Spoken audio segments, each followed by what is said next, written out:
વડોદરા મહાનગરપાલિકા લાખના 12 કરવામાં ગજબની કુશળતા ધરાવે છે. નબળા શાસકોના પાપે નવાયાર્ડ અને છાણીમાં ₹14 કરોડ ફૂંકીને બનાવેલા 2 ખંડેર મકાનો રિપેર કરવા પાછળ ₹6.50 કરોડનું આંધણ કરશે, જે બજાર ભાવ કરતાં 44.75% વધુ નાણાં ચૂકવીને કરવામાં આવશે. અને હા, જીએસટી અલગ રહેશે. વડોદરાને શાંઘાઈ બનાવવાનું સપનું વર્ષ 2005માં તત્કાલીન મુખ્યમંત્રી અને હાલના વડાપ્રધાન નરેન્દ્ર મોદીએ જોયું હતું. ત્યારબાદ ગુજરાત વિકાસની હરણફાળ ભરી રહ્યું છે, પરંતુ વડોદરા વિકાસની 20 વર્ષની હરણફાળમાં બાકાત રહ્યું. આ વસવસો તાજેતરમાં મુખ્યમંત્રી ભૂપેન્દ્ર પટેલ પણ વ્યક્ત કરી ચૂક્યા છે. જોકે નબળા અને નમાલા શાસકોને મુખ્યમંત્રીની ટકોરની જાણે કોઈ પરવા નથી. તાજેતરમાં પાલિકાની સ્થાયી સમિતિ સમક્ષ એક દરખાસ્ત આવી છે, જે શાસકોના નબળા શાસનની ચાળી ખાય છે. પ્રજાના પરસેવાની કમાણી અણઆવડતને કેવી રીતે ભેટે ચડી જાય છે એનો બોલતો પુરાવો આ દરખાસ્ત પુરવાર કરે છે. આ દરખાસ્તને સમજવા આપણે 10 વર્ષ પાછા જવું પડશે. વર્ષ 2012માં પાલિકાની સ્થાયી સમિતિના તત્કાલીન અધ્યક્ષ ડોક્ટર હિતેન્દ્ર પટેલના સમયમાં નવાયાર્ડ અને છાણી ખાતે મળી રાજીવ આવાસ યોજના અંતર્ગત રેન્ટલ આવાસ કમ ટ્રાન્ઝિટ હાઉસિંગના નામે 498 આવાસો બનાવવાનું કામ બેકબોન એન્ટરપ્રાઇઝ નામના કોન્ટ્રાક્ટરને સોંપવામાં આવ્યું. વર્ષ 2014માં ₹14 કરોડનો વર્ક ઓર્ડર સોંપવામાં આવ્યો. આ કોન્ટ્રાક્ટ મુજબ બંને સ્થળના આવાસો કોન્ટ્રાક્ટરે સંપૂર્ણપણે બનાવી ઉપયોગ કરવા લાયક બનાવીને સોંપવાના હતા. જોકે આ કામ પૂર્ણ થયું નહીં અને 3 વર્ષ અગાઉ 5 એપ્રિલ 2021માં TNN ન્યૂઝ દ્વારા એક અહેવાલ રજૂ કરવામાં આવ્યો હતો, જેમાં પાલિકાએ ₹14 કરોડના ખર્ચે બનેલા 2 ખંડેર બનાવ્યાનો પર્દાફાશ કરવામાં આવ્યો હતો. જંગલ મેં મોર નાચા જેવા આ બિલ્ડિંગની હાલત ભૂત બંગલા જેવી છે. આવી જ હાલત હરણીમાં બનેલા આવાસોની છે. વડોદરા શહેરના મહાનગરપાલિકાના સ્માર્ટ તંત્રના કહેવાતા કુશળ અધિકારીઓ એક યોજના 2015માં મૂકી હતી. આ યોજના હતી રાજીવ આવાસ યોજના. આ યોજના હેઠળ કોન્ટ્રાક્ટરના માણસો, જે કોર્પોરેશનમાં કોન્ટ્રાક્ટર કામ કરે છે, એમના માણસોને રહેવા માટે ભાડાના મકાનો તૈયાર કરવાના હતા અને એમની પાસેથી ભાડું લેવાનું હતું.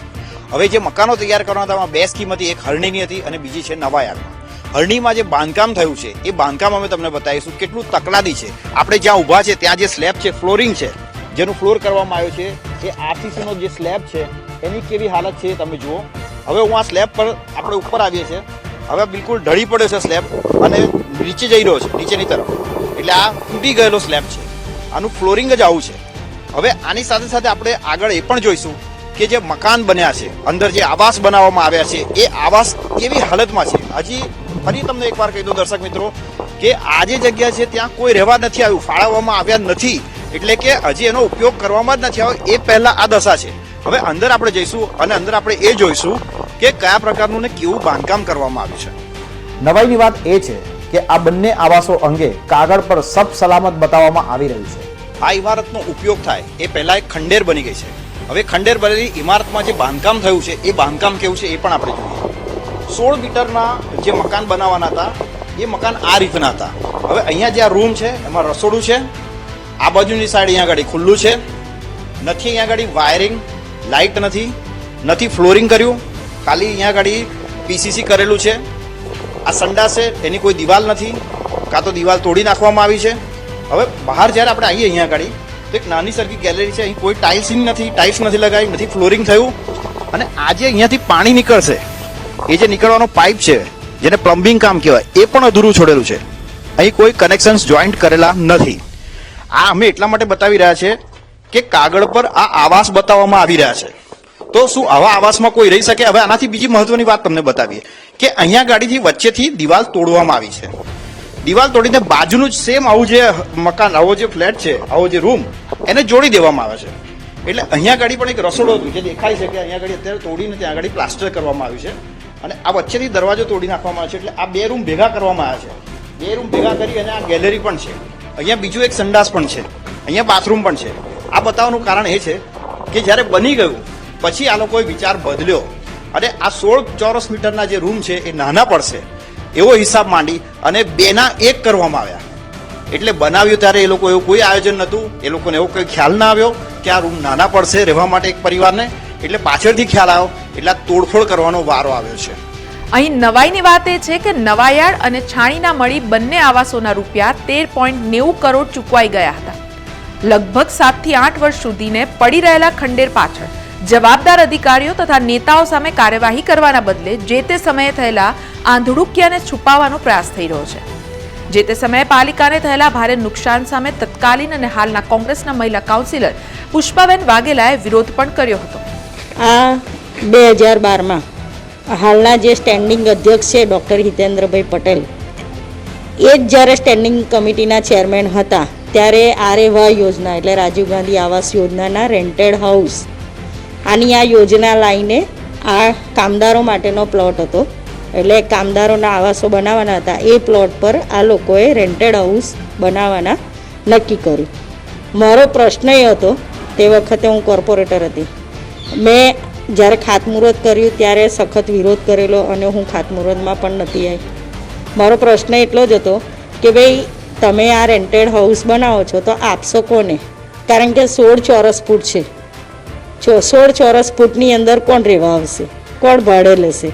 તો કહે છે કે આ જે કોન્ટ્રાક્ટરો હોય એના માણસો અહીંયા રહેશે.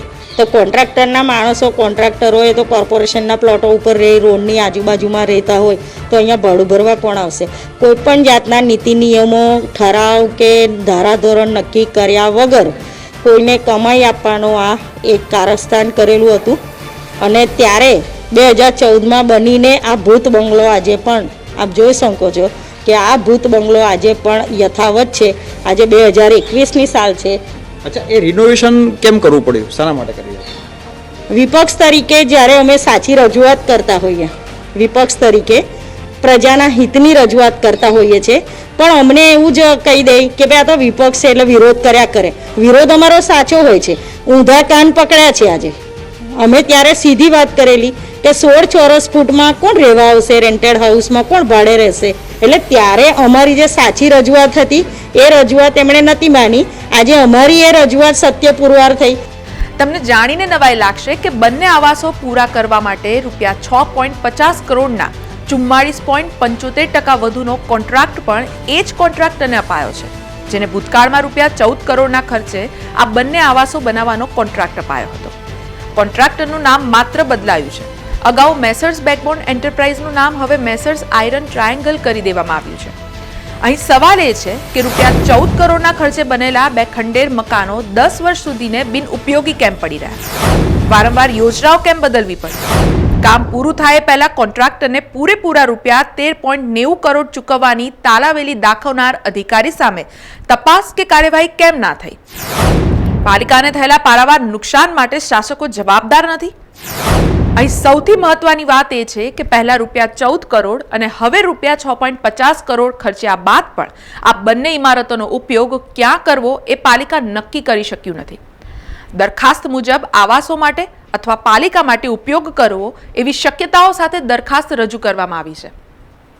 હવે જોવાનું એ રહ્યું કે ભૂતકાળમાં થયેલા આંધળુકિયા કહો કે કૌભાંડ સ્થાયી સમિતિ આ દરખાસ્ત મંજૂર કરે છે કે તલસ્પર્શી તપાસ કરાવે છે.